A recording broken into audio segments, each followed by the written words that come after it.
Hello दोस्तों, नमस्कार।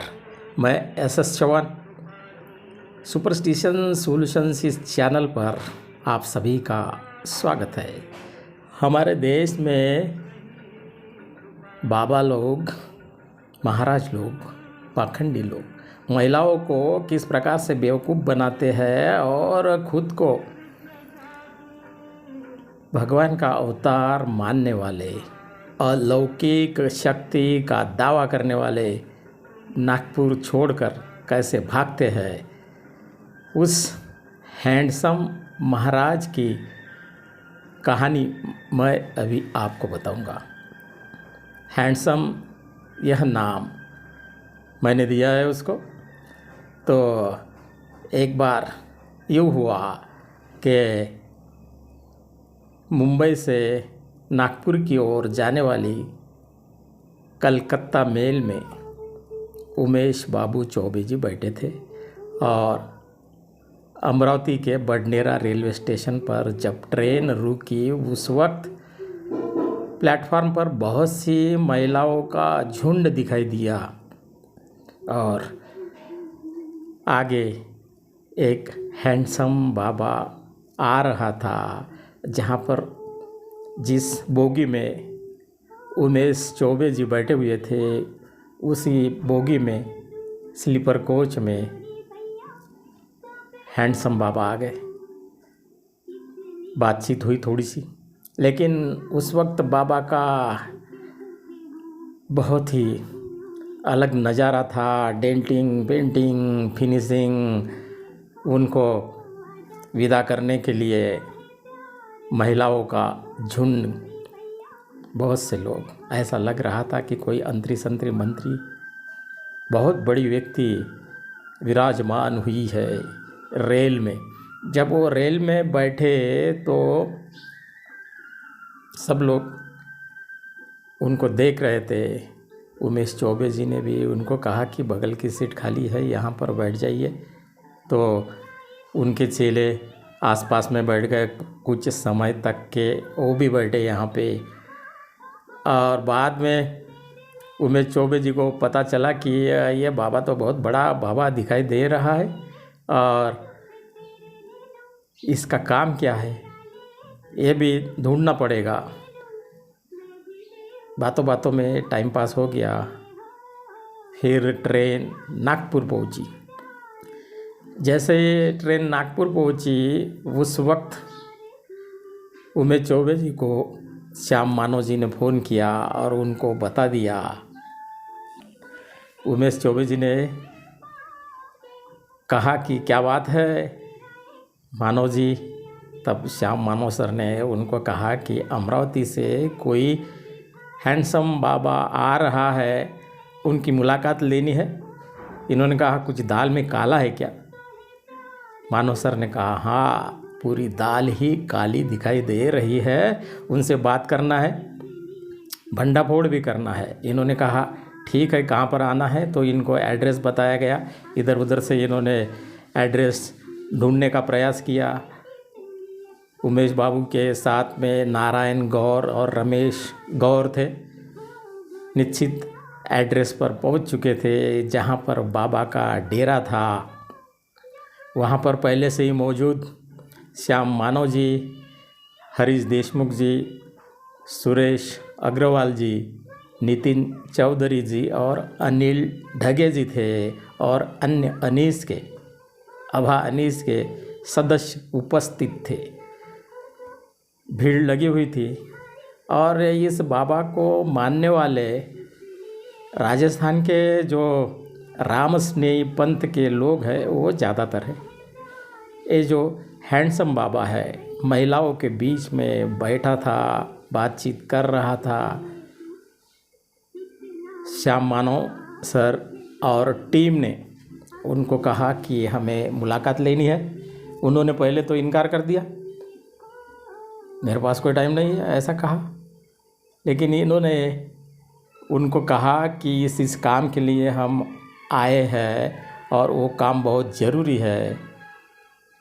बाबा से बात करना चाहते हैं, महाराज से बात करना चाहते हैं और कुछ पूछना चाहते हैं। बिना पूछे यदि हम चले गए तो बाबा के खिलाफ जो भी शिकायतें हमारे पास में आई है, हम अखबार के लोग हैं, अखिल भारतीय अंधश्रद्धा निर्मूलन समिति के कार्यकर्ते हैं, एक बार पीछा किया तो छोड़ते नहीं। पेपर में जो भी इनके खिलाफ शिकायतें हैं पूरी प्रकाशित कर देंगे, छाप देंगे। फिर आपको अर्थात हैंडसम महाराज को खंडन करने का भी समय नहीं मिलेगा। बता दीजिए। संदेशा हैंडसम महाराज के पास में पहुंच गया और वो मुलाकात देने के लिए तैयार हो गए। श्याम मानव जी ने हैंडसम महाराज को पूछा कि आपके खिलाफ बहुत सी शिकायतें हमारे पास में आ चुकी है और अभी हम आपको प्रश्न पूछ करके यह देखना चाहते हैं कि उसमें कितनी सच्चाई है। आप हमें ये बताइए कि आप महिलाओं को अकेले में सत्संग क्यों देते हो और शॉर्टकट से मोक्ष का मार्ग क्या है, बताइए। इसके पीछे की सच्चाई बताइए। क्या आप ऐसा करते हो? वो शक पका गया, काटो तो खून नहीं, ऐसा उसे समझ में आ गया कि बेटा अभी बचना मुश्किल है।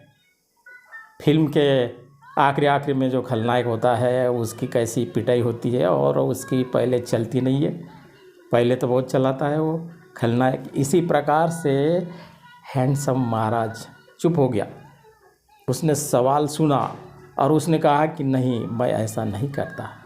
लेकिन श्याम मानव जी को पता था कि ये क्या क्या करते हैं। महिलाओं को अपने जाल में फंसाते हैं, उनको कहते हैं कि शॉर्टकट से मोक्ष दिलाता हूँ और पूरा तन मन धन सब मुझे अर्पण करना पड़ेगा और मेरे अंदर अलौकिक शक्ति है। इस प्रकार से वो महिलाओं को बेवकूफ़ बनाता था। उसके ऊपर कई इल्ज़ाम थे। अंत में श्याम मानव जी और टीम ने उनको कहा कि आपको नागपुर छोड़ना पड़ेगा, यहाँ पर ऐसा नहीं चलता है। आपने यदि नागपुर नहीं छोड़ा तो कल के अखबार में चारों तरफ फैल जाएगा और आज जो आपके भक्त है वही भक्त आपको यहाँ से भगा देंगे, बेइज्जती हो जाएगी आपकी। इज्जत के साथ आप चुपचाप नागपुर छोड़कर चले जाइए। वो महाराज और उसके जो चेले हैं, वहाँ के जो भी आयोजक थे, शक पका गए, परेशान हो गए। रात के 11 बज गए। श्याम मानव जी और टीम ने जाकर के वहाँ के जो पुलिस अधिकारी है नागपुर के, कमिश्नर मेंडोसा साहब, उन्होंने बहुत सहयोग किया। उनको मानव सर ने कहा कि ये ऐसी ऐसी बात है, उनका यहाँ पर रहना धोखादायक है, गलत है। तो वो मान गए और रातों रात वो जो हैंडसम महाराज थे छोड़कर, कहाँ पूरा उनका परिवार उन्होंने जो बनाया था जालसाजी करके, वो छोड़कर जाना पड़ा।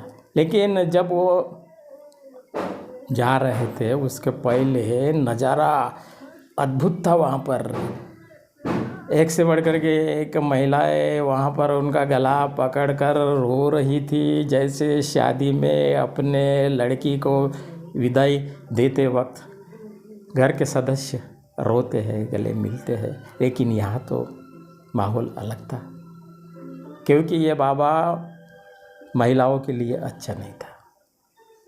लेकिन किसी को पता भी नहीं था। महिलाओं को अपने जाल में फंसा के उनको बेवकूफ़ बनाता था, बार बार उनका शोषण करता था। शोषण क्या है ये आप समझ गए होंगे दोस्तों।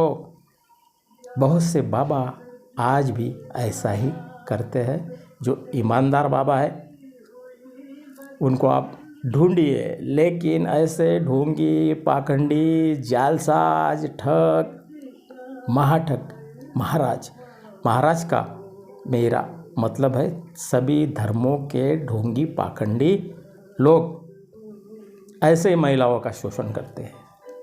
मीठा मीठा बोल करके, आशीर्वाद के नाम से, शॉर्टकट से, मोक्ष के नाम से उनका शोषण करते रहते हैं। ये अंदर अंदर की बात है, ये गंभीरता है दोस्तों। वो तो नागपुर छोड़ के भाग गया, भगा दिया उसको। लेकिन प्रश्न यह आता है कि आज के बहुत से MP, MLA, MP मतलब मेंबर ऑफ पार्लियामेंट अर्थात खासदार, MLA अर्थात विधायक, आमदार कहते हैं उनको, कुछ अंतरी मंत्री, इनके ऊपर भी तो इल्ज़ाम लगाए जाते हैं, उसकी चर्चाएं भी होती है, लोगों को पता भी चल जाता है। कहीं ऐसा तो नहीं कि इस प्रकार से हैंडसम बाबा और ये लोक प्रतिनिधि कुछ, सभी नहीं, इनकी फिक्सिंग है, दोस्ती है, उनमें और इनमें कोई अंतर नहीं है। वो धर्म के नाम पर लोगों को, भक्तों को, महिलाओं को अपने जाल में फंसाते हैं, उनका शोषण करते रहते हैं। और ये लोग धर्म के, जाति के नाम पर वोट मांगते हैं और सभी प्रकार का शोषण करते हैं। इससे हमें सावधान हो जाना चाहिए। ऐसे हैंडसम महाराज के पास में अपने बहू को, बेटी को, पत्नियों को नहीं भेजना चाहिए, क्योंकि ये ढोंगी पाखंडी है। समाज के लिए इनका कोई भी सहयोग नहीं रहता है।